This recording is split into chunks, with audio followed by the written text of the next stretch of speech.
Alors, le résumé de ce cours d'électronique numérique. Donc, ce qu'on avait, ce sont les trois axes principaux, à savoir le système de numération, la logique combinatoire et puis la logique séquentielle. C'est compris? Donc, vous avez logique combinatoire.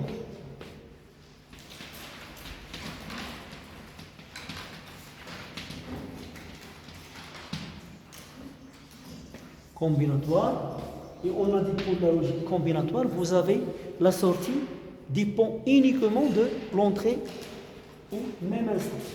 Vous avez ça, un CLC, E0, En-1, ça vous donne S0, SM-1.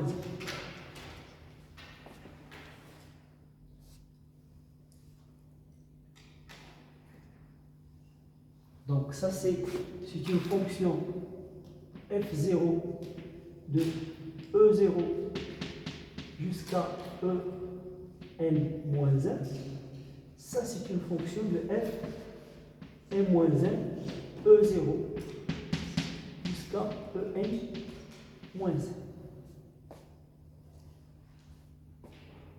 Compris? Et on a dit qu'un circuit logique combinatoire réalise une fonction de switching. Ça veut dire qu'il va vous donner 0 ou 1. Donc c'est en fait c'est une fonction de switch.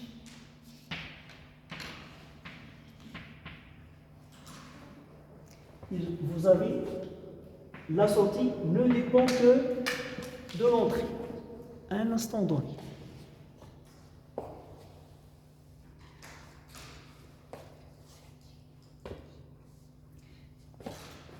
Et pour ces circuits logiques combinatoires, on a vu des exemples, par exemple l'additionneur, le multiplexeur, le décodeur, le transcodeur comme un cas particulier, etc. Ici pour le CLC, ça, vous avez comme élément de construction de ce CLC, vous avez les portes. Et vous avez des portes génériques, and or not, universelles, comme NAND, NOR, et des portes XOR, XNOR, très utiles dans l'arithmétique, dans la comparaison, réaliser des comparateurs dans les unités arithmétiques et logiques, etc. Et vous avez aussi, ça ce sont des portes à deux états, mais vous avez aussi des portes à trois états, ce qu'on appelle le buffer. Ça vous permet de réaliser ce qu'on appelle les bus pour communiquer, pour échanger entre, par exemple, la mémoire d'un processeur et l'unité de commande, par exemple, ou l'unité arithmétique, logique, etc. Donc, vous avez un échange de données.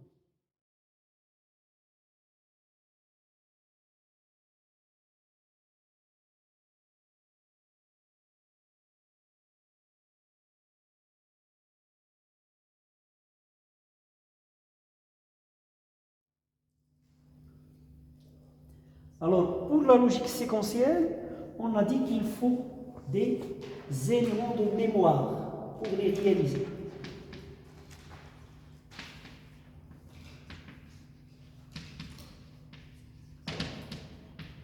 qu'on a nommé bascule. Et vous avez du bascule D flip-flop, T flip-flop, JK, etc. Et grâce à ces bascules-là, on construit la mémoire du système de telle sorte que la sortie maintenant dépend non seulement des entrées, mais de l'information qui a été traitée précédemment. C'est compris? Donc ici, vous avez le CLC, vous avez la mémoire.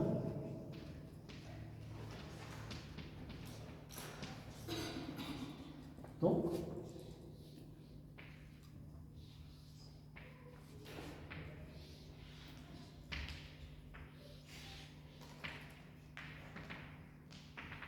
ça c'est ce qu'on appelle l'état futur et ça c'est l'état présent. Bien sûr, vous avez les entrées E et la sortie S.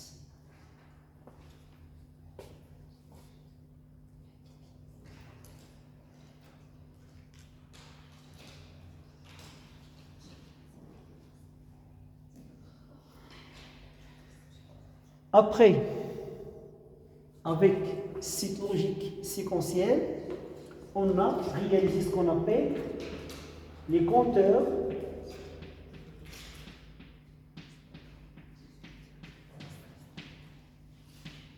et les registres.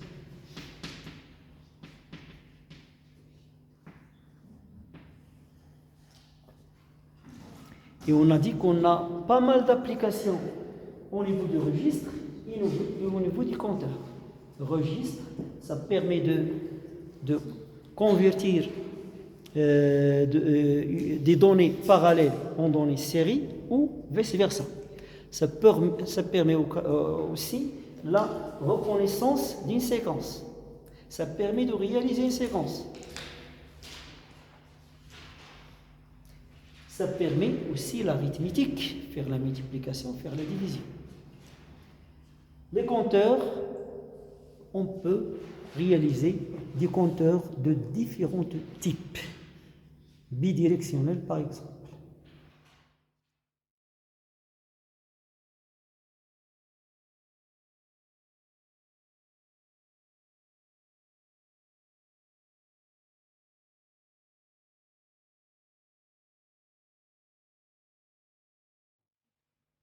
Donc nous, on s'est arrêté à ce stade, mais sachez qu'il y a une continuité à ce travail. Donc, il y a de ce qui va venir après. Vous avez les finite state machines. Ça, c'est très intéressant. Les machines à état fini. Et vous avez aussi le langage ou la programmation VHDL. Ça, c'est des choses qui vont venir dans le futur. Est-ce que c'est compris?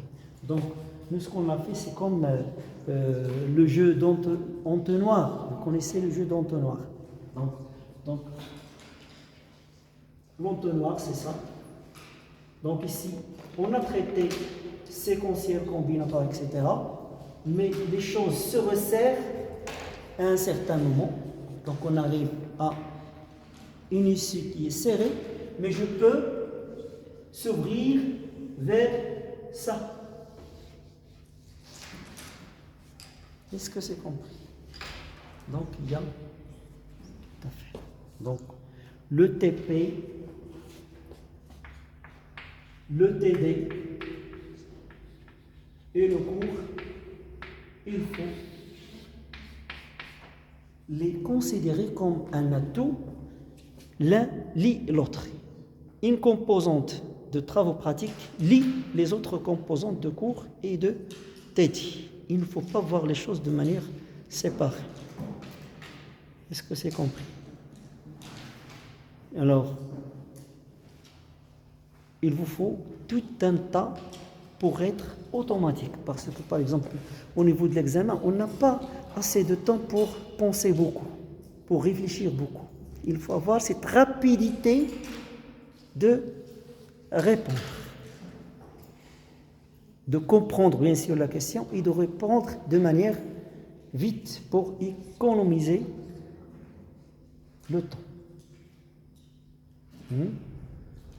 Voilà, donc je m'arrête là.